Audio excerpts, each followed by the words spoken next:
Hey everybody, it's Connie, the Compassionate Medium. How's everybody doing tonight? Anybody with me?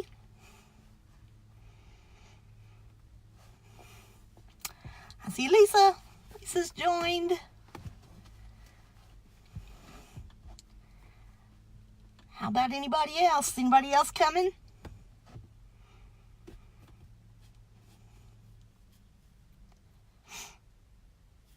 I see Brianna. Brianna's here.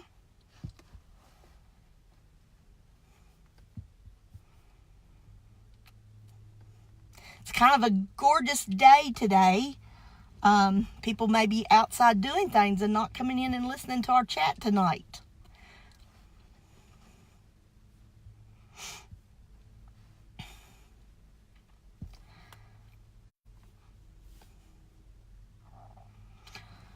So, yesterday I didn't know if I was going to be able to do this tonight or not because I've got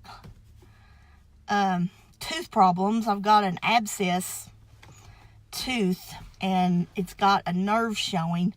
So I've kind of had some pain issues going on with it. And sometimes if I'm in a lot of pain, I don't connect well with others.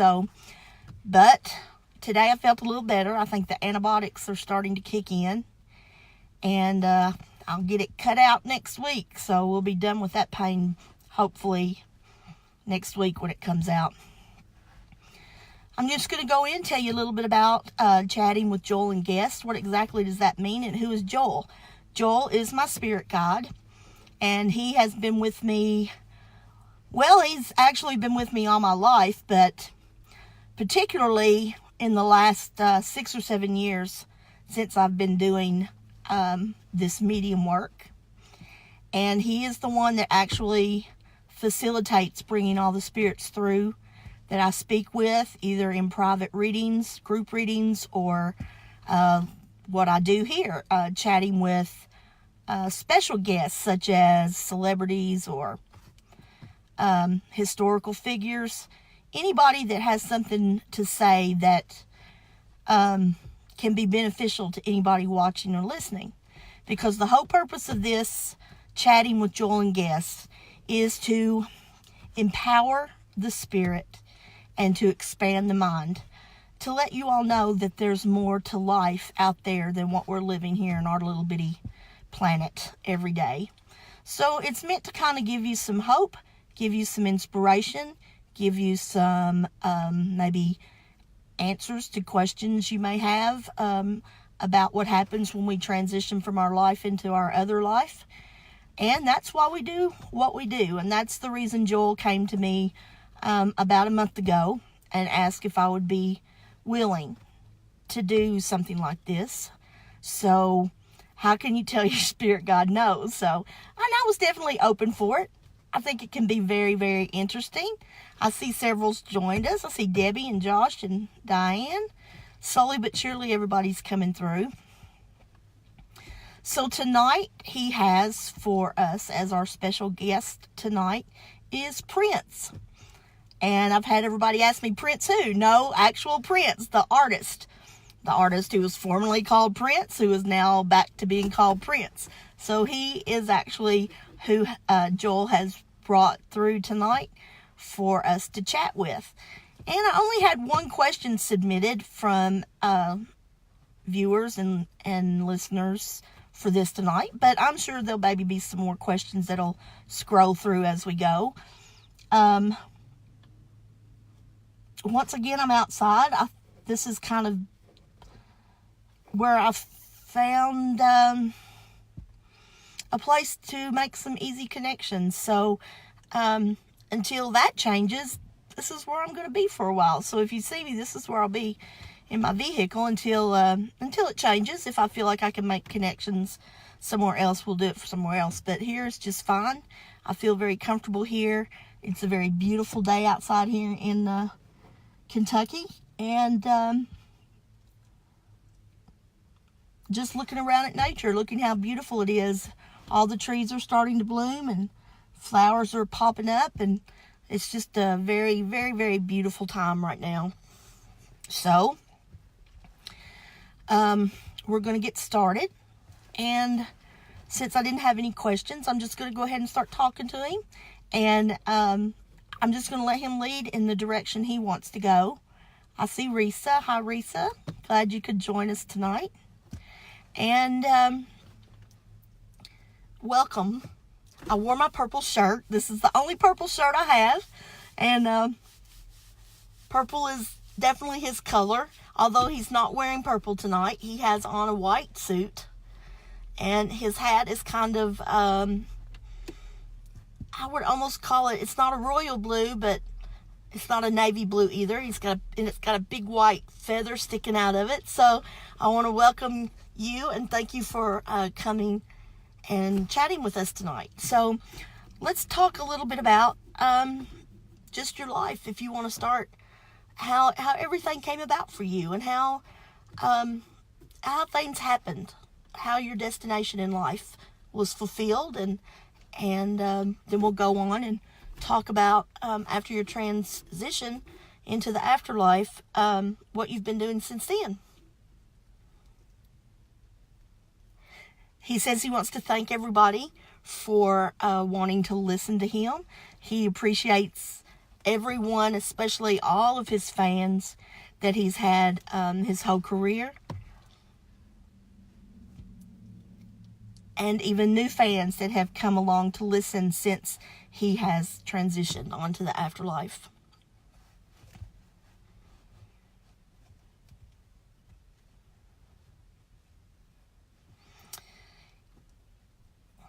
He said he came from a very modest background. He came from a music-connected family, he said. His mom and dad both worked in the record industry.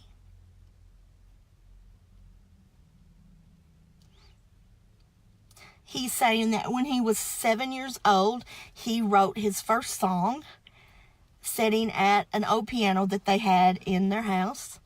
And he just picked out notes and wrote his very first song when he was 7.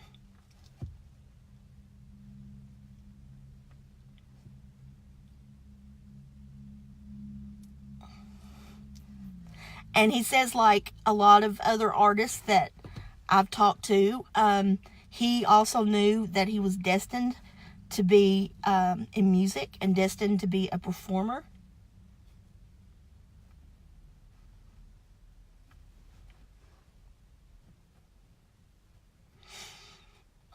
He said every instrument that he plays, he actually taught himself how to play. And he says he's not yet got an instrument that he hasn't been able to figure out and how to play it.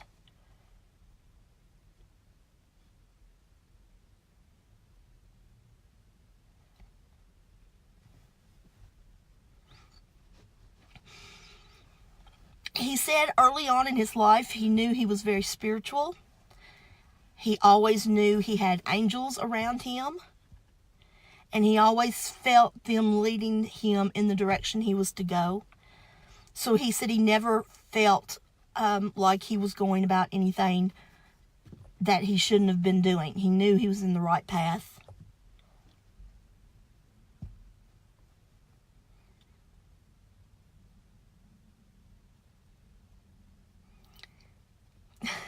He said that in his life, he was always a very sexual being. That he was not ashamed to be sexual.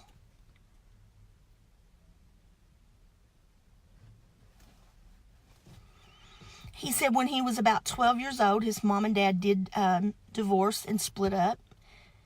And he went to live with his father for a while.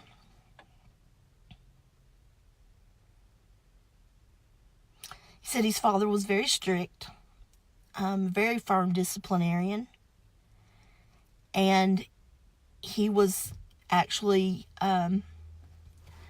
he's saying that at 12, he was actually kicked out of his dad's house because his father caught him and another girl in bed together. So his father kicked him out. So he went back. He said he went back kind of halfway living with his mom, but he also started hanging out more with musicians and living on people's couches and learning about more about the music industry and realizing how he was meant to do his music.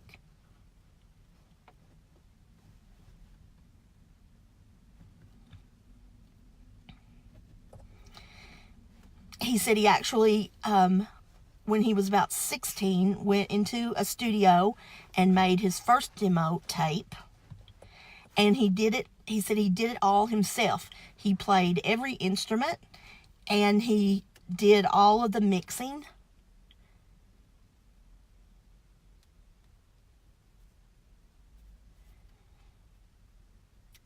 He said, which led to him getting his first recording contract at 17, because the people that were listening to this demo was wondering, wow, this was a great band. Who is this band?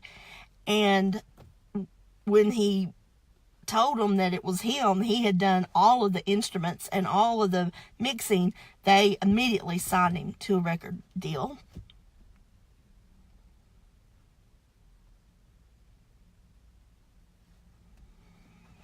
He said it wasn't easy because they were trying to tell him how to be an artist and what to do on stage and songs, and he didn't go their direction. He knew what he wanted to do. So everything didn't come easy because he refused to let anybody tell him how to do his music differently. He did it his way, and that was the way it was going to be.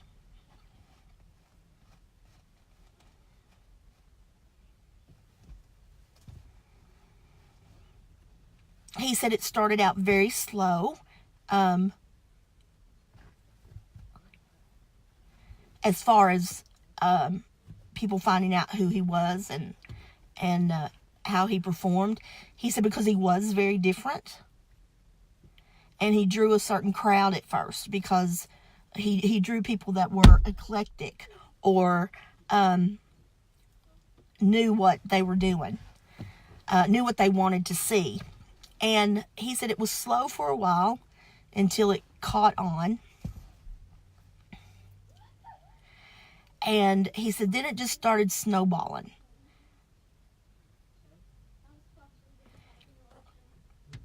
He said when he went on stage, he did his own thing.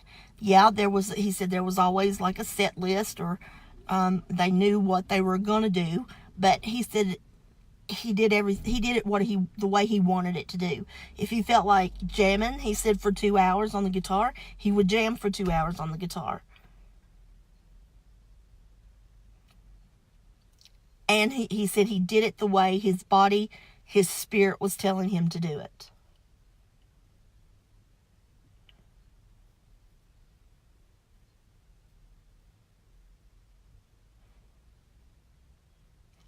And of course, he says he goes back to being a very sexual being. That's what he portrayed on stage, and that's who he was in real life.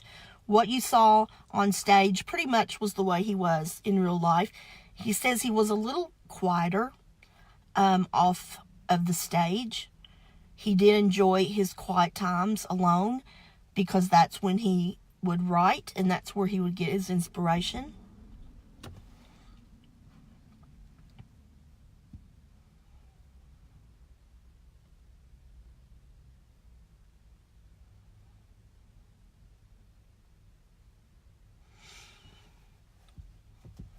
He's going on a little bit and talking about that he never did street drugs. He said he very, very rarely would even drink alcohol. He said that was just something he didn't need.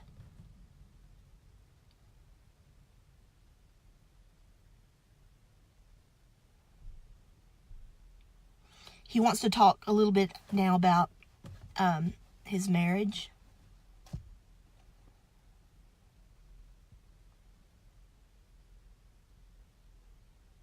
He said because not his marriage wasn't what started causing his descent, but it was what happened in his marriage. They were very happy. He said he loved her very much. She loved him, and they still do. He said they still love each other. They did have a child. They had a son, but he said they lost him. He said he only lived to be about a week old. And I did not know that. That's something I did not know.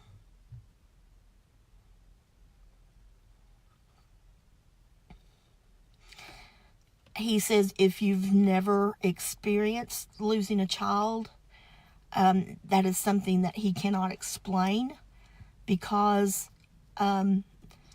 it tears at your whole being, at your whole soul.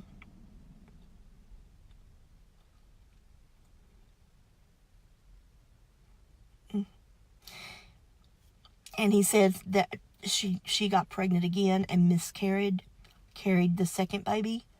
So he said in essence they lost 2 children.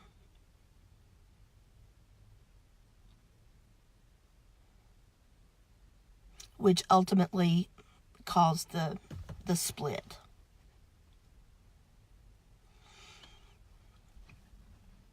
And he said you're never the same when you lose a child. You never quite go back to the way you were.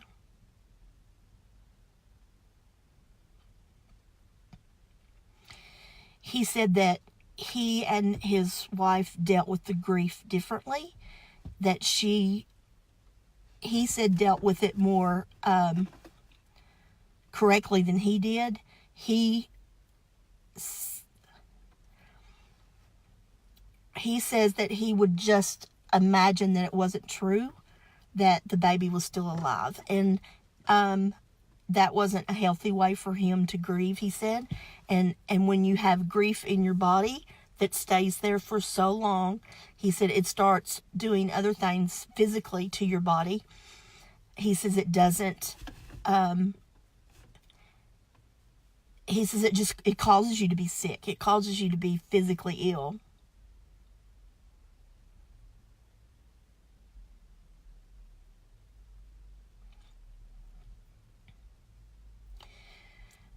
He says during this time is when he did join the Jehovah's Witnesses.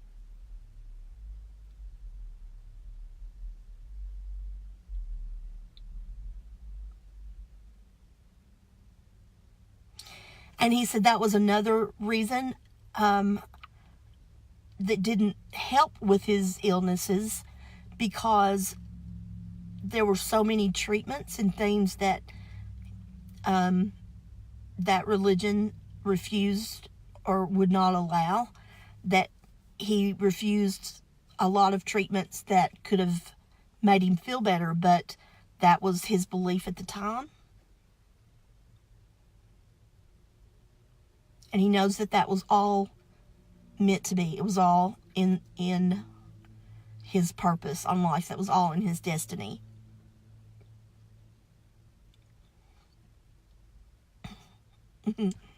And he says he's little anyway, so he doesn't have a lot of extra to build on as far as helping him get better. He's small stature.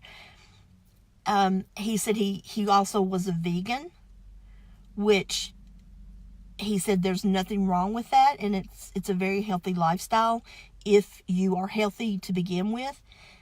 He said being vegan, he wasn't getting everything that he needed, like the protein and the iron, and that was one of his problems, was that he stayed very anemic.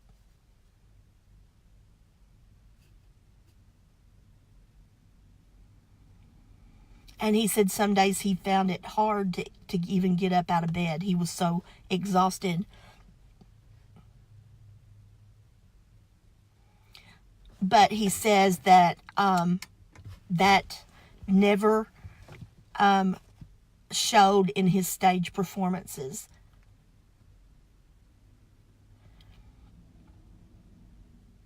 he says that when he would go on stage, it didn't matter how he felt, that he wanted to give his fans the best show that he could give. And he said a 1 hour show could turn into a 3 hour show very quickly, because he said if they called for encores, he said if they called for 5 or 6 encores, he said they would come back every time and do it just as strong as they did at the first of the concert.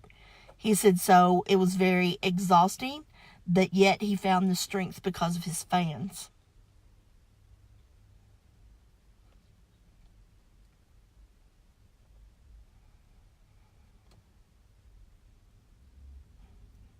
So he's saying, okay, he said, who wants to know about, he said, everybody wants to know about how he died.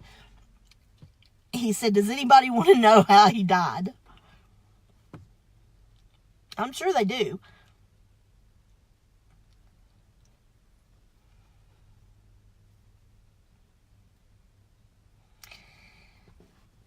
He said that several things contributed to it. He said he's still going back to the grief that made him very physically ill. He's going back to being weak from being anemic and low on iron.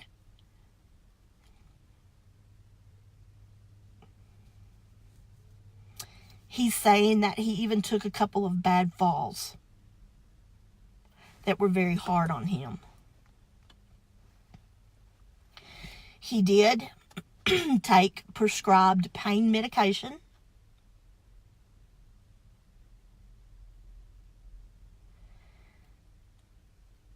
And he said even though he doesn't feel like he was addicted to it, his body needed it.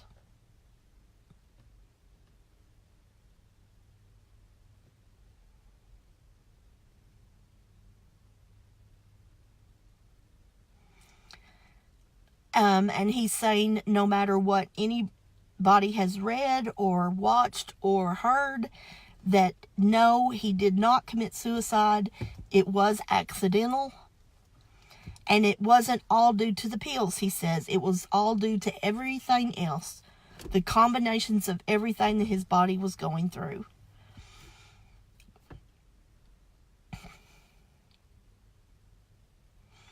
He says, because he says when you're anemic and when you don't have a lot of iron in your body and you don't get it replaced, that affects a lot of your organs. He said like your liver.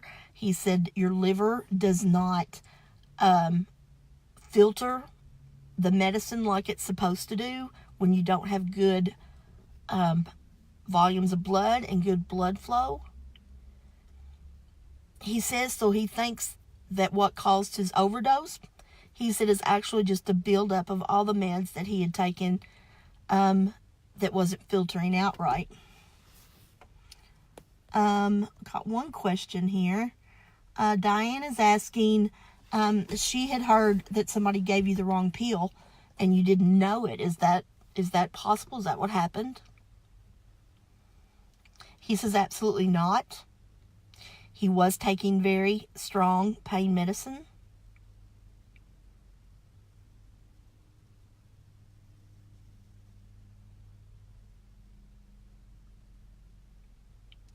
He said it's just like everyone else. He started out with a very low dose, and then as time goes on, he needed more and more to ease his pain and his discomfort.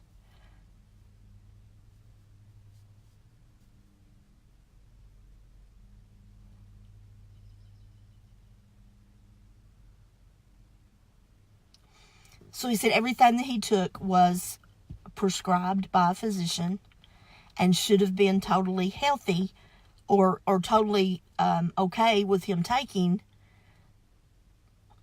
had he not been sick anyway. He keeps going back, guys, just talking about the grief and how the grief literally made him physically sick.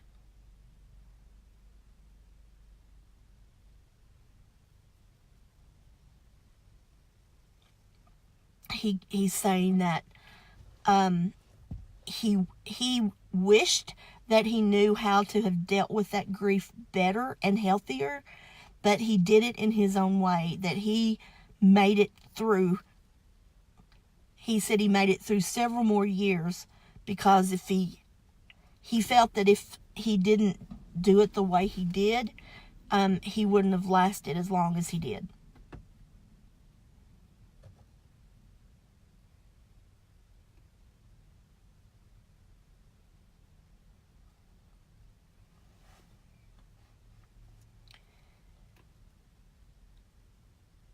He's saying that even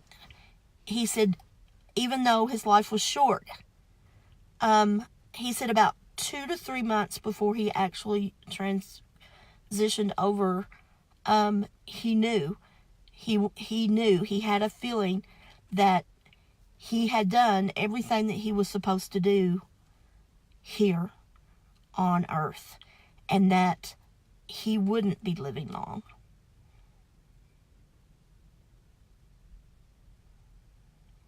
And he said he always remained a very spiritual person, all the way up to his passing.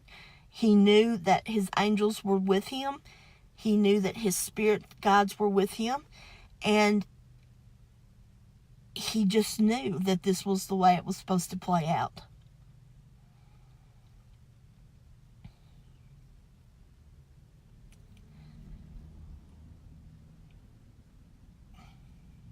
So basically, if you could do anything different, is there anything you would do differently?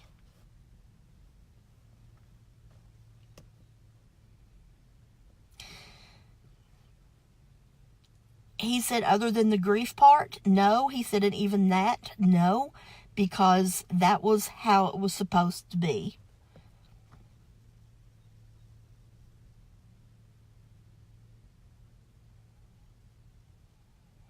He said he has no regrets. He lived his life the way he wanted to live it.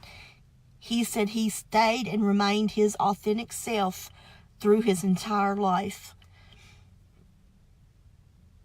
And he says, saying he lived his authentic self, he said there was never any pretending with him. He never did anything just because someone thought he should do it. He said he never dressed the way someone said he should do it. He dressed the way he wanted to do it. He danced the way he wanted to dance. He wrote the way he wanted to write. He said he lived his authentic self.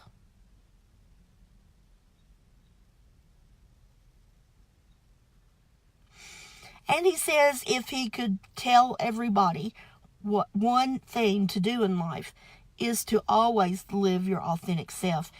He said, don't be afraid to be who you are. He says, don't be afraid what other people think or say or do. He said, it doesn't matter. He said, that's not the important thing. He said, we're not here to impress or make anyone else happy. We're here to be ourselves.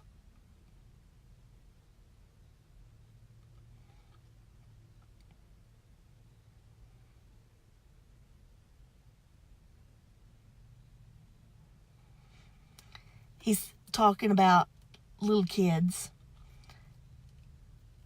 He says he always loved to see little children playing because it didn't matter to them. They were themselves no matter what. He said, hey Lisa, he said that they're free at that time of their life. And he said they say what they want to say, they do what they want to do, they dress like they want to dress.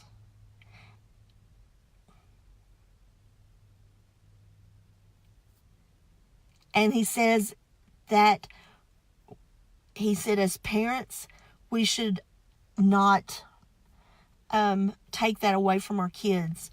We should let them be their self and not mold them into someone they weren't meant to be. And that's definitely true of kids. Man, they'll say exactly what they feel and exactly what they think.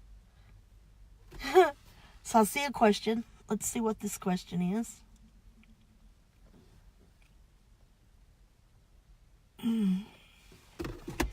She says she just wished you never got in that elevator where no one could help you.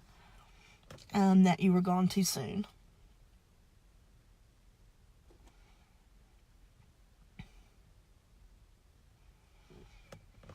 And he goes back and says it was all meant to be the way it happened.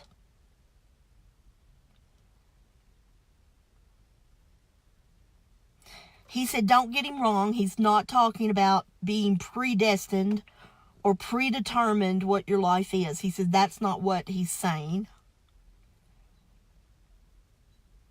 He said because we're all given the choice in life to either be ourselves or to not be ourselves.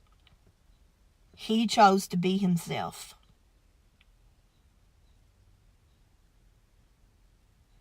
And that as things happened, they happened the way they should have happened.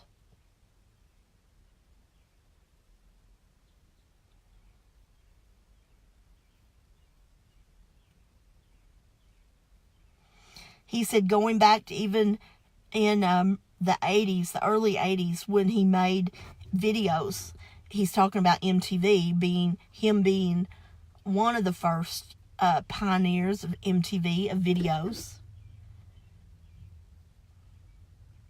He said he got a lot of slack because he wouldn't budge from what he wanted.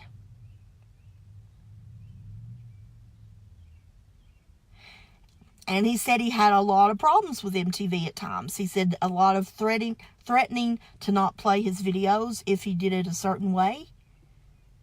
He said, but he never backed down because that was him. He's going on to talk about being a sexual being and that he's always been very comfortable. He was always very comfortable with being a sexual being. And if that's how it was portrayed on film, then he said he did his job.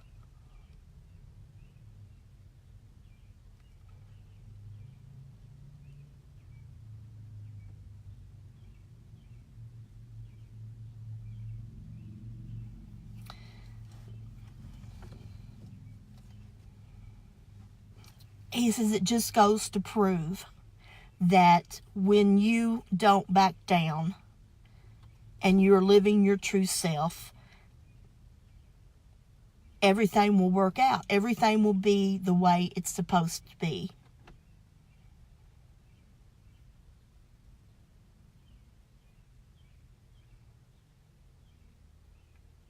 And he said he never got a single one of his videos banned.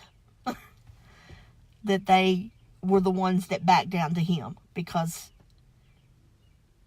you either play it the way he wanted it, or it wouldn't have been played anyway by him.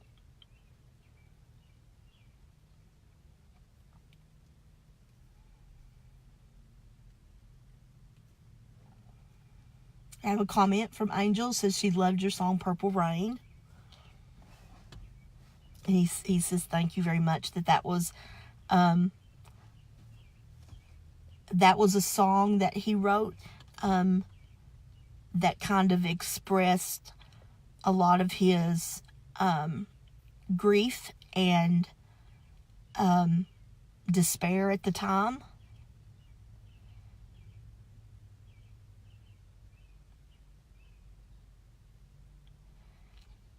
And he also says When Doves Cry was a song that helped him deal with his grief.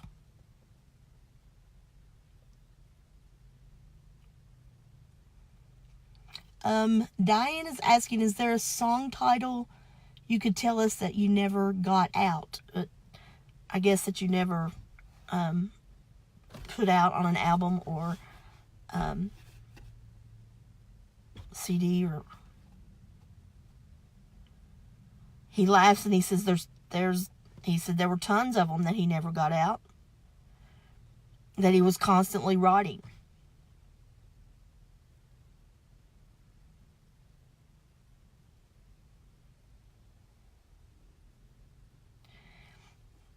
He said there was one song called Love is a Shame.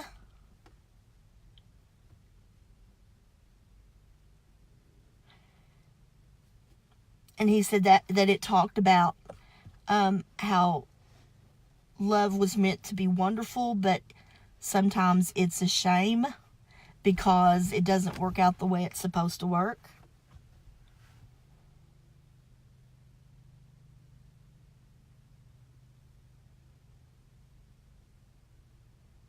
He said the very first song he wrote when he was 7 was called Music in My Heart.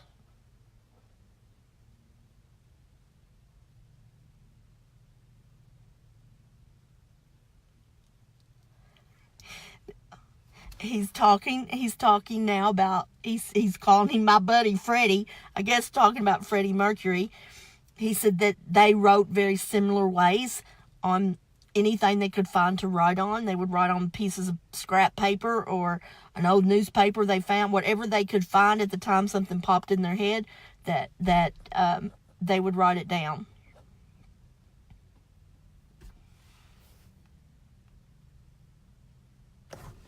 There goes my light again. There we go. Talking about when doves cry. I think Angel said yes, she loved that song too. She said she doesn't know why she's saying loved, because she still loves them. And he's saying thank you. He appreciates all of his fans, and he appreciates the ones that are continuing his music on. He said letting their kids listen to his music or grandkids listen to his music. He said because as good as it was in the 70s and 80s and the 90s, he said it's still the same today, and it still has the same meaning and the same emotion. He said so he appreciates the ones that are keeping his music going. Oh, thank you, Angel. I appreciate that. That's going about and letting you talk about. Prince was just talking about being your authentic self. This was something that I kept buried deep inside me for a very long time. As a child, I can remember seeing things and hearing things, but the way I was raised, I was raised very strict Southern Baptist. That wasn't something that you believed in, and I guess I just buried it all down. And even when it started coming back to me about 7 years ago, I struggled very hard with that because of, at the time, my religious beliefs and how I was raised to believe. And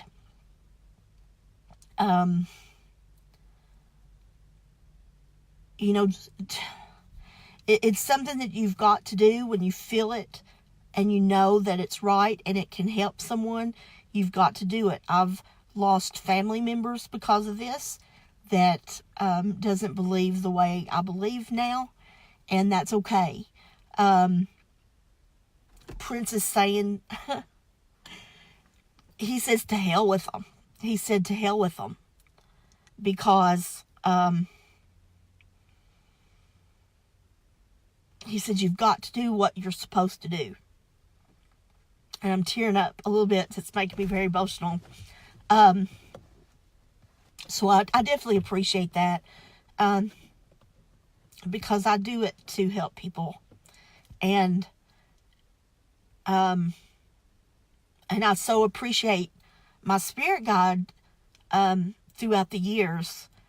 I can feel I can go back and look at myself being molded into what I was supposed to be, and that's what I'm doing. I'm trying to live my authentic self and not worry about what anybody else thinks or what anybody else says. So I do appreciate that, Angel. Thank you. Getting back to Prince, this is what this program's about tonight.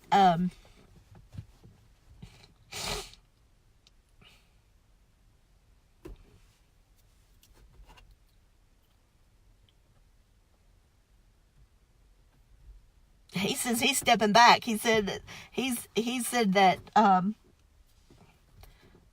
said for me to soak it up. Well, yeah, but we're here to talk about Prince tonight. When you did pass away, when you transitioned, can you tell me a little bit about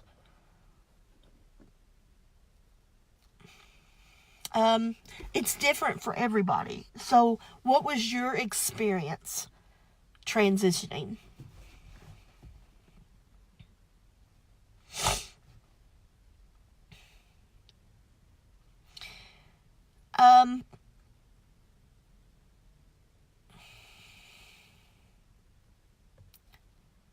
He's basically saying the first thing he wants everybody to know is that he did not have a bad death. He said there was no pain, there was no suffering. He said it was just over.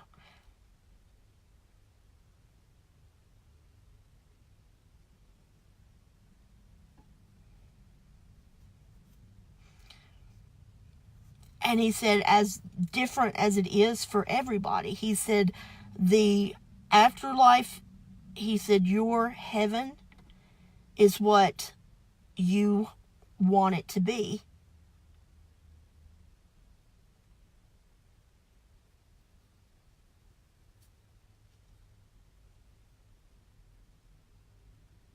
Thanks for joining, Angel. He's saying that the first thing he wanted to see was music, or to hear was music, and that was the first thing he remembered, is waking up. Basically, he said waking up to hearing music.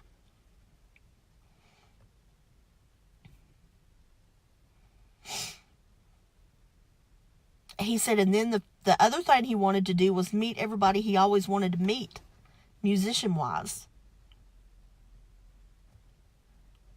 And he's saying he's still in the process of doing all that. He said, but he said, you want to talk about a stage? He said, think about that stage. He said, we have jam sessions all the time.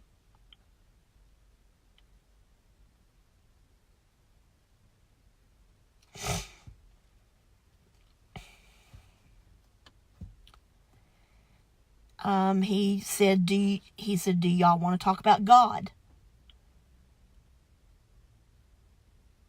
I'm sure they do. He said, you can call him God, you can call him Jesus. He said, you can call him Jehovah. He said, you can call him whatever you want to call him. He said, but he is the one true creator, the source. He says, the source of all love and light.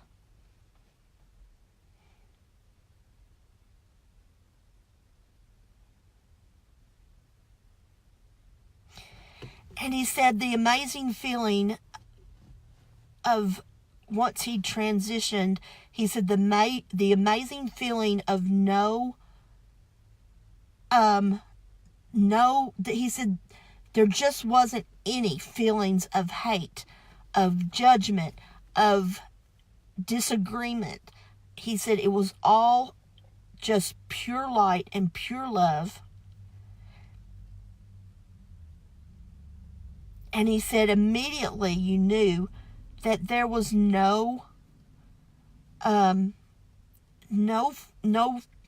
he says no confrontation with anything to do with hate.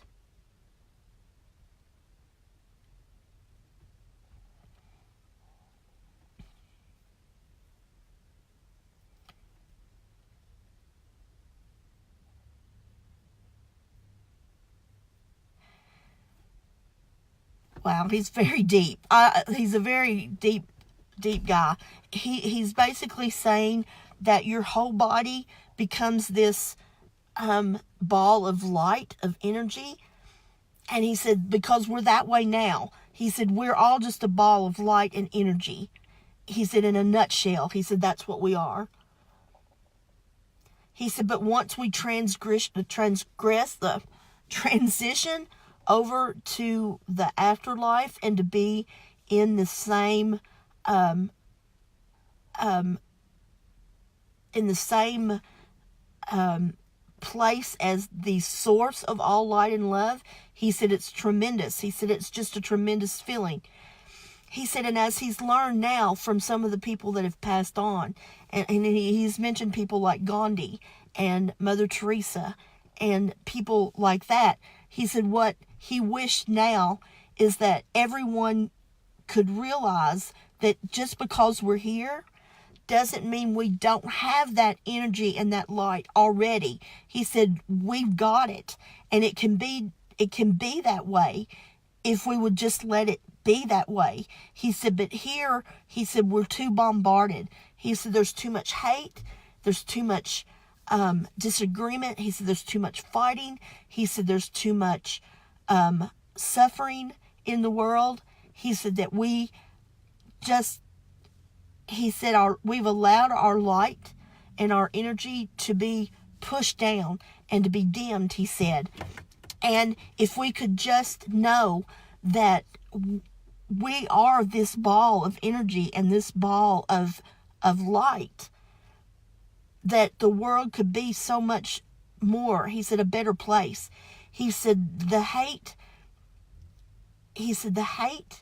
in this world is just,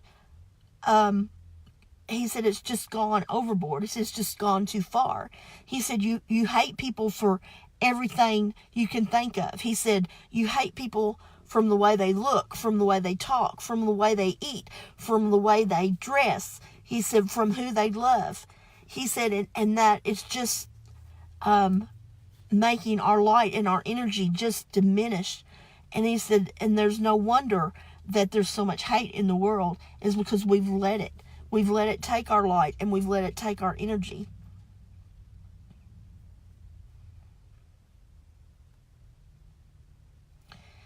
And he said if just one person would decide to let their light and their energy shine, and he said make a difference just every day in one person. He said just one person. He said people don't even talk to each other anymore.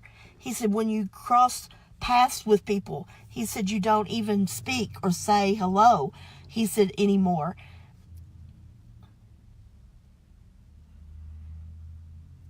He said if everybody could just for one day, let their light and let their energy be as bright as it's supposed to be, he said there'd be a little bit less hate in the world. And that's so true. That is so true. He said that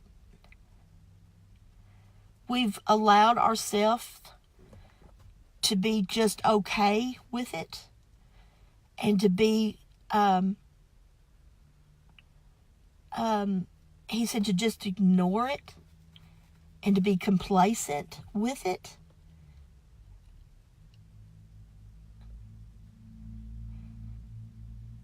He says, and he knows that there's not that many people in the world that really hate that much.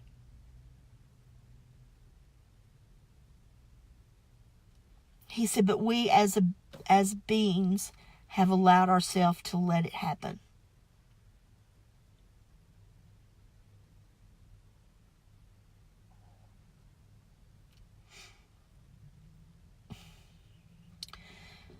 He's even going deeper and saying that the religions of the world have a lot to do with the hate.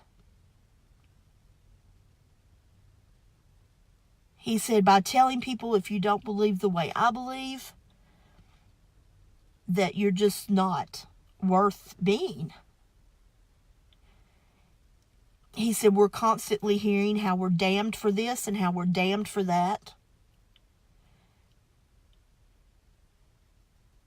And he says it's just not true. He's laughing. He says he's pulling out his soapbox now. He said, which he could always use a soapbox to stand on because he was short.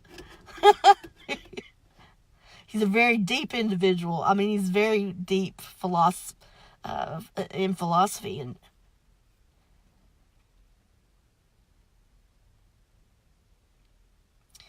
And he says that, he talks about, he said, feeling his angels and his spirit guides all of his life. He said that's just not something new to him. He said that's everybody. He said everybody has that. He said we all have our angels. We all have our guides. If we could just open our minds a little bit. And he says he loves that this is called empowering the spirit, and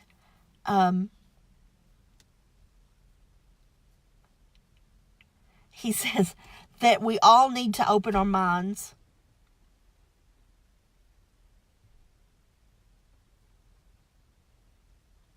He says he doesn't want you to think he is against religion. He said he's not. But he says there comes a time in your life where you've got to think for yourself. To feel what's in your spirit yourself. And to not always sit and listen to someone with a book telling you the way it's supposed to be. He said, because believe it or not, he said, everyone here on earth, they're just human beings. He said, and most of them don't know the truth either. He said, people start listening. He said, start listening to your spirit. He said, start opening your mind to know that there's more to life than what we've been taught and what we've been told.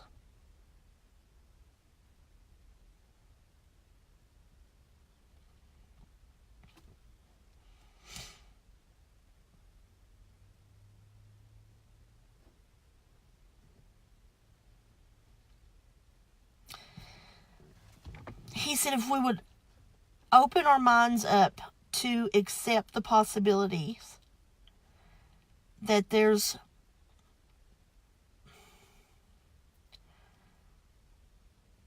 he's saying if we would just accept the possibilities that everybody else is not wrong, that maybe they're just different.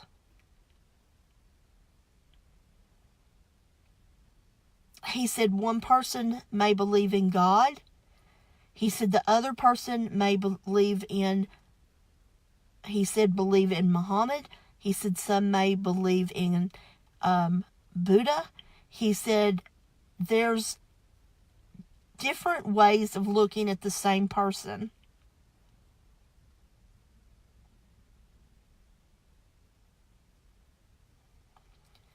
He said, but the creator, he said, the source of light is the ones who put the light and the energy in us to begin with. And that we need to let that light and that energy lead us. And he's going back to say, lead us into being the self we're supposed to be.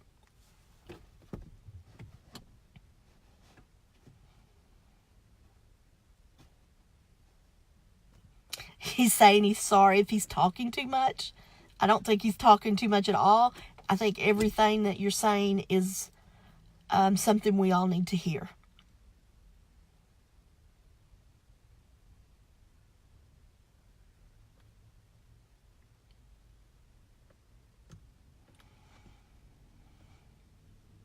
He's saying that what he's saying, he said he's not just learned from, since he's transitioned.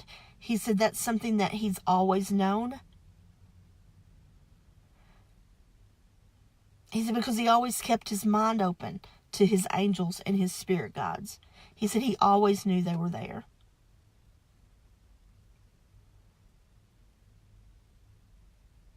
He says, how many times have you witnessed someone who is dying? He says, that talk about the angels. He said that's because their eyes has been opened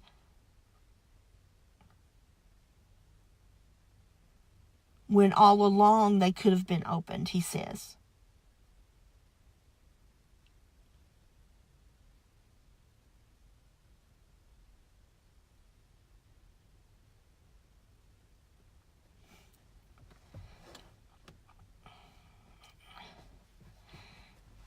He says we've been bogged down by so much theology, he says, that we have forgot how to feel in our soul what's real.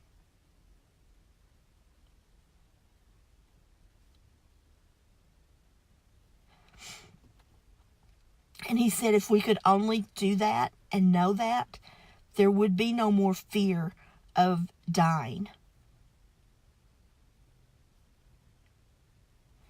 He said everybody can say they're afraid of dying. He said that's true. He says that everybody has a fear of how they're going to die. He said, but the actual fear of death, or the actual act of dying, he said could be so much less fearful if we could open our minds to understand what's real.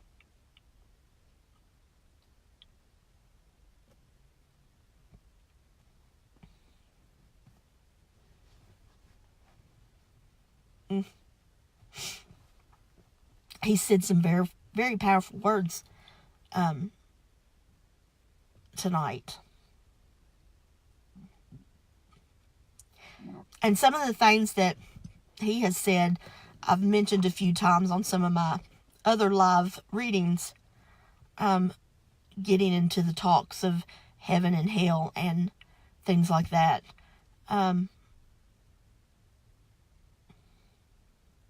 Which, it's true. It can be very, to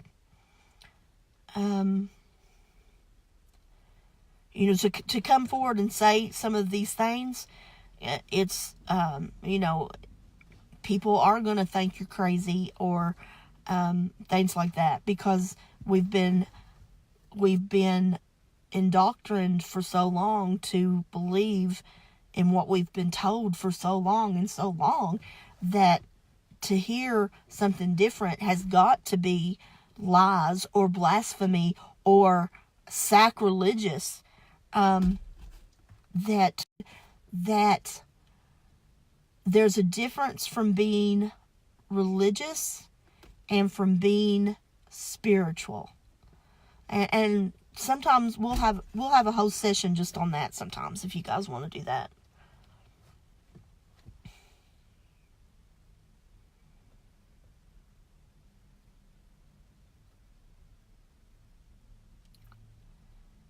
He says he's felt like he's talked the whole time and he hasn't let anybody else say anything.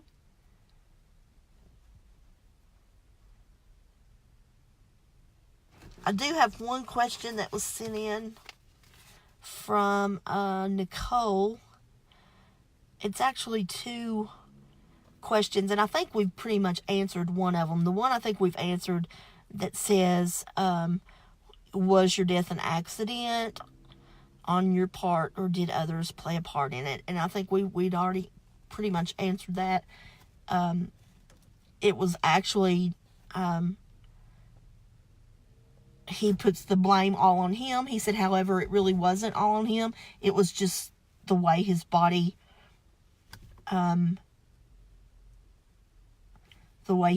reacted to the buildup of medicine in his system. And then the other question was, why didn't you have a will? I didn't know anything about that either. He kind of chuckles and he says, because he said he never put emphasis on things.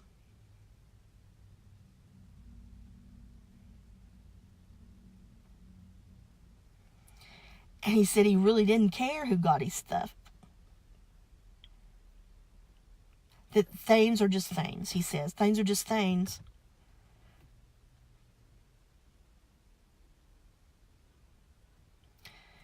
And he said, although he was very fortunate in life,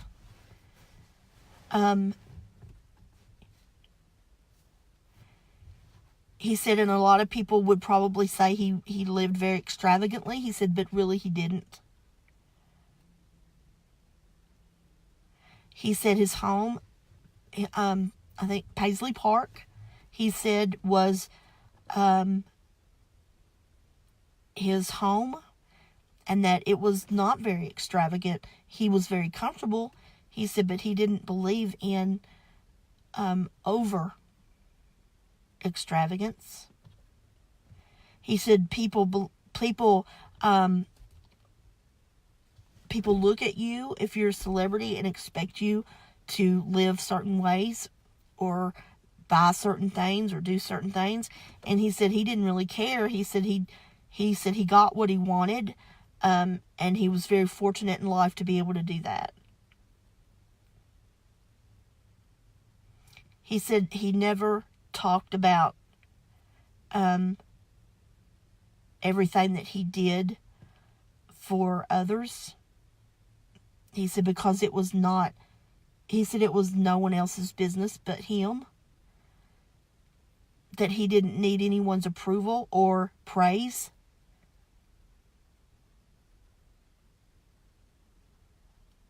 And he said there was a lot of things he did that people will never know and were meant to never know.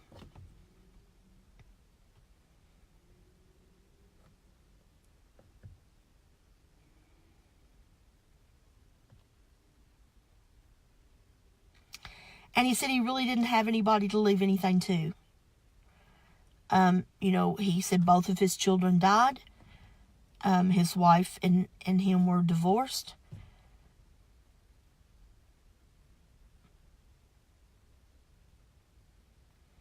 And he said it all worked out in the end. He said he doesn't worry about it. He said it all worked out the way it was supposed to work out. People got what they were supposed to get. He said it just took him a little longer. He laughed. He said it took him a little longer to get it.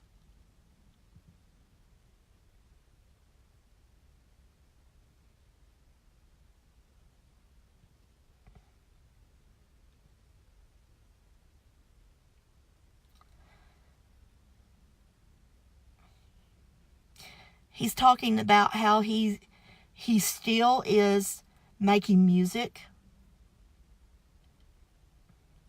He said in other ways now.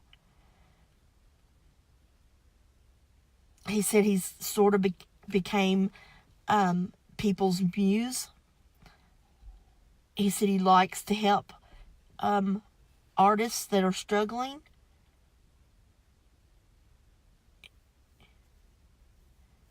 He said, and he often gives suggestions or thoughts of things to them.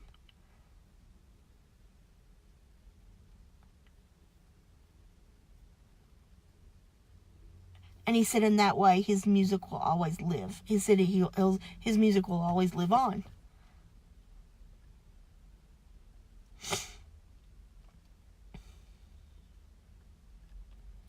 So I normally go through and say if there was anything you could do different, or if there was anything you wanted us to know. But I think we've already met that area, because you've pretty much talked about everything that we do need to know. And if we would just open our minds and take hold of it, the world could be a much better place.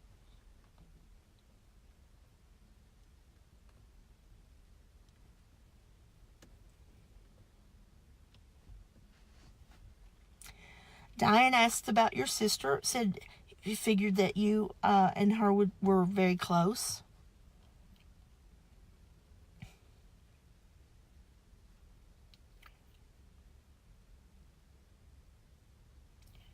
He said that they were. He said, but not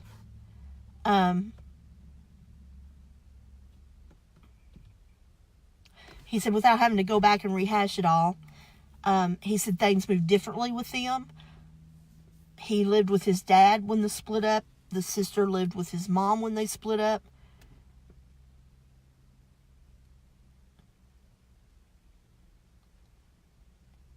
He said, so they were never really raised together to be that close, he says. He went his separate ways. She went hers.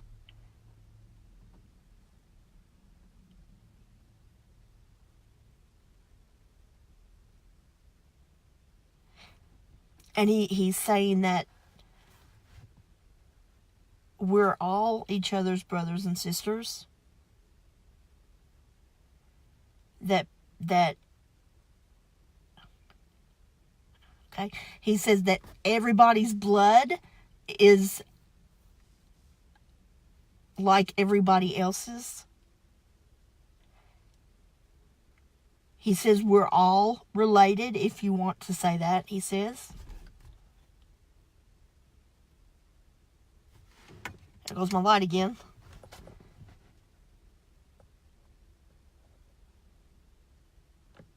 And he goes back to saying that's all part of showing our spirit and our energy, our light, is to look at everybody as if we're brothers and sisters.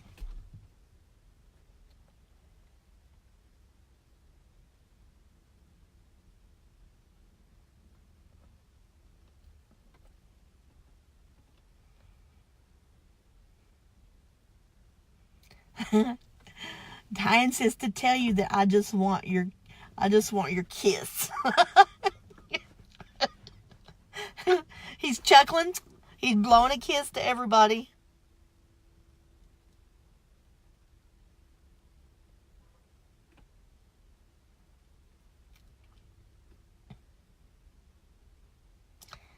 And that's basically, he says, there's other things that he could talk about, he said, and he said he would like to keep an invitation open for him to return and talk about other things that he's learned since he's transitioned. And I would love that anytime you want to come back. And he said he might even bring some friends with him the next time he comes. So you are more than welcome anytime.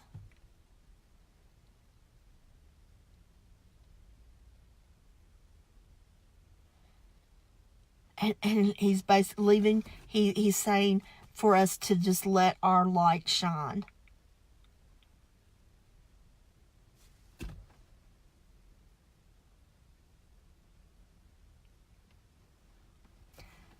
I think that's a great way to leave this session.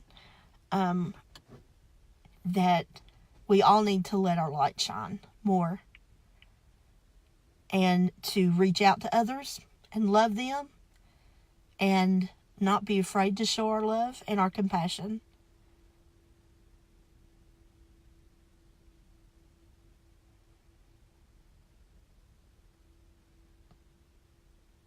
Yep. And Joel is telling me that he kind of likes the way I do it with taking my votes and things that I do. He said, so we may keep doing it that way, he says, unless something comes that he just wants to put someone else up there. But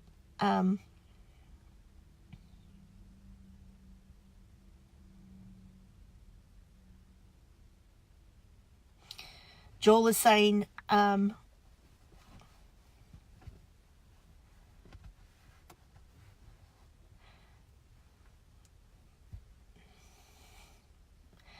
he's just reverberating that the whole purpose of this is to help people.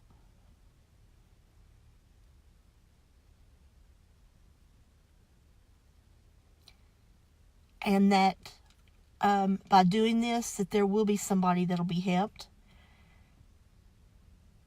And he says he doesn't care if there's 1 or 1,000 people watching. He said, because someone will hear the message and someone will be somebody will be filled with hope or truth, he says.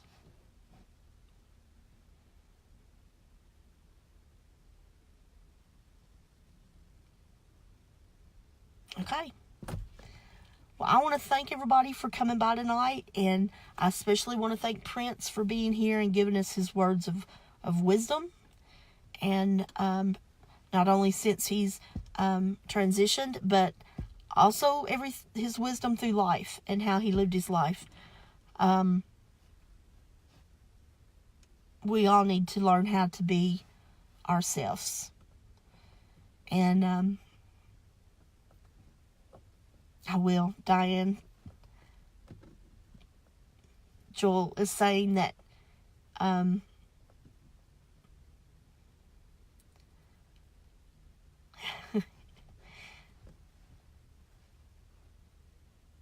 he's saying that it took a long time to get to this point.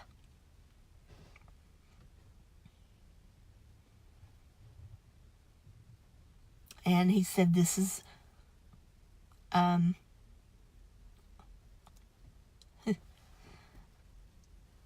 he says this is me being my authentic self. So thank you for that, because I couldn't do it without him. So I want to thank him definitely for sticking it out with me. And I want to thank all of you all for coming by and watching. You know, I don't know if you know somebody who needs to hear some of these messages, just pass it on. Send them to my page and have them to watch these videos. They're posted on the page, but they're also on YouTube. They can find it there under my name or Chatting with Joel and Guests. And this is the gosh, I can't remember, the 4th or 5th one. I think it's the 5th episode. And I'll have it up on YouTube sometime tonight and have it available to watch. So thank you all for joining. I'll keep you up to date as soon as I find out who and what we've got to choose from this week. And I just wish everybody to have their light shine and be your authentic self. So thanks for coming by, and I will be talking to you. See you later.